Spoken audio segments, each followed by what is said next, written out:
Olá! No vídeo de hoje eu quero falar com você sobre o poder do autoconhecimento, o quanto é importante e transformador a pessoa conhecer mais sobre si mesmo. Durante os processos da hipnose clínica, da hipnoterapia, a pessoa passa por um processo de investigação e de autoconhecimento muito grande. Eu particularmente não acredito naquelas terapias, seja ela qual for, de uma única sessão. Normalmente você faz no mínimo duas, uma para aplicar a técnica e outra para ver o resultado que a pessoa tem.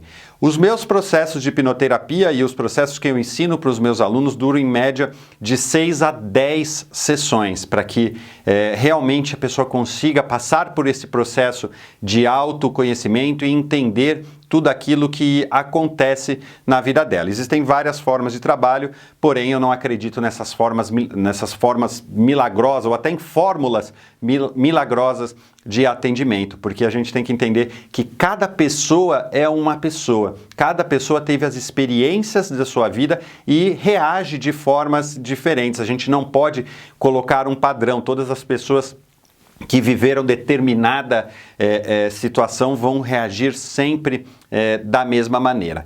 Mas o poder do autoconhecimento vem quando a pessoa, ao entrar em transe, começa a ter acesso aos seus pensamentos, né? Então, a pessoa em transe identifica quais são os pensamentos que ela tem quando aparecem aqueles sintomas desagradáveis que ela veio procurar ajuda. E aí ela vai identificar quais são as crenças. Crenças é tudo aquilo que ela acredita. Tem já alguns vídeos que eu fiz sobre crenças. Se você não assistiu ainda, você pode procurar. Ela vai identificar quais são as crenças que geram esses pensamentos desagradáveis e trazem aqueles resultados desagradáveis para ela. As pessoas relatam, já na primeira sessão de hipnose, de uma sessão para outra, uma melhora muito grande, porque o processo do autoconhecimento começou a acontecer. Ela passa a ter alguns insights e algumas fichas começam a cair. Então eu tenho esse tipo de resultado ou eu tenho esse tipo de comportamento porque eu penso assim, assim, assim e assim. Recentemente eu atendi uma pessoa, um oriental, e ele tinha diversas crises de ansiedade, pelo menos uma crise por semana, e isso é um alerta muito grande que tem que se ter. Ele relatava, inclusive, que às vezes parava o carro no meio da rua com crise de ansiedade. Uma vez ele teve que solicitar ajuda do resgate. O resgate foi lá para ajudá-lo porque ele acreditou que ele estava morrendo, quando na verdade era uma crise de ansiedade. E aí, no processo investigativo desse cliente, ele tem 2 filhos, do qual ele ama demais, completamente apaixonado, dedica a sua vida para os filhos, e ele começou a identificar alguns pensamentos. Então, quando ele dirigia, por exemplo, vinha na mente dele o risco de acidente. E se ele sofre um acidente, possivelmente os filhos dele, ele pode morrer e os filhos dele vão ter falta de algum recurso, falta do recurso financeiro, falta do amor do pai, falta da presença do pai. Então, quando ele estava dirigindo o seu carro, ele se sentia mal e passava a ter crise de ansiedade. Passou a evitar a utilização do carro com medo de sofrer um acidente. E isso não era um pensamento consciente para esse cliente. E aí, quando ele entendeu que ele estava dirigindo e pensava dessa maneira, automaticamente tinha aquela manifestação desagradável, uma crise de ansiedade por conta dos pensamentos. Então, com o passar das sessões, esse autoconhecimento vai sendo cada vez maior. A pessoa vai identificando todos os pensamentos que ela tem e que causam problemas para ela. Então, quando ela está já no dia a dia dela, às vezes aqueles pensamentos ainda nem foram trabalhados, eles só foram identificados. E aí, no dia a dia dela, quando ela depara com uma situação, essa pessoa consegue refletir, fala, olha, eu estou sentindo o que eu sinto nesse momento porque eu estou pensando de tal maneira, esta situação não me coloca em risco.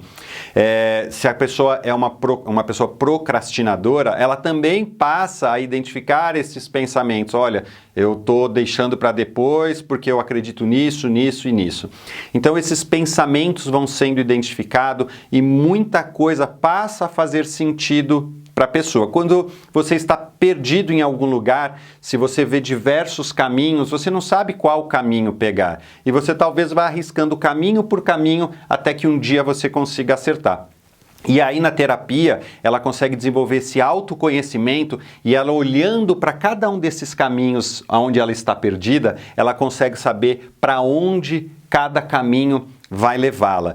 E aí ela consegue escolher o caminho certo para ter reações adequadas, comportamentos adequados, emoções adequadas diante de cada uma dessas situações. Então, podemos entender que a terapia é como se fosse um guia que dá condições para que a pessoa identifique as melhores saídas da vida dela e consiga levar a sua vida toda de forma saudável, de forma consistente, de forma funcional, de forma positiva. Então, você conhecer sobre você mesmo, isso é fantástico. Eu até te dou uma sugestão. Se você quer conhecer mais sobre você, tanto de pensamentos negativos quanto de pensamentos positivos, pegue um papel e uma caneta, coloque lá no seu bolso. Eu prefiro papel e caneta do que o próprio celular. No celular a gente consegue fazer as anotações, mas quando a gente digita algo, fica armazenado na memória do aparelho do qual a gente digitou. Quando a gente escreve à mão, papel e caneta mesmo,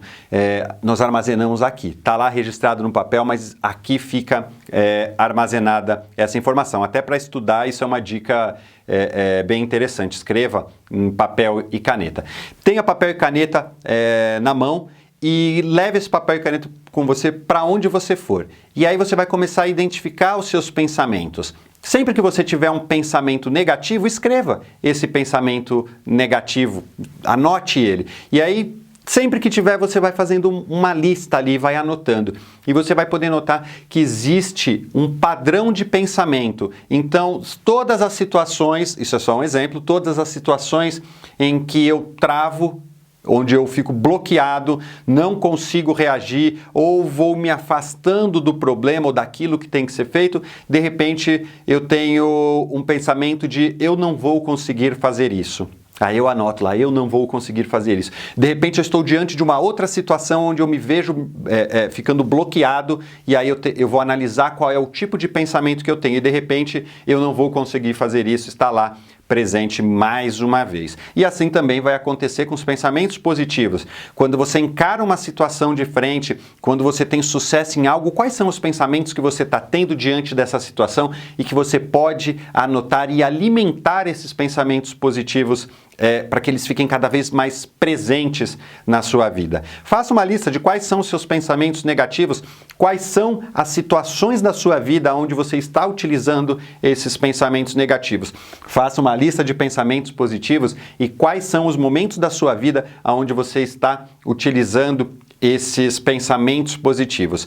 Principalmente a identificação dos pensamentos negativos vão fazer com que você passe a entender resultados que você tem, comportamentos que você tem, emoções, reações fisiológicas que você tem e que serão decorrentes desses pensamentos. A partir do momento que você se conhece, que você tem a identificação desses pensamentos negativos, você está abrindo uma porta que te permite transformar, que te permite mudar e eliminar aqueles pensamentos negativos que você tem. Eu espero que você tenha gostado dessa aula. Se você gostou, deixe o seu like e compartilhe esse vídeo com seus amigos.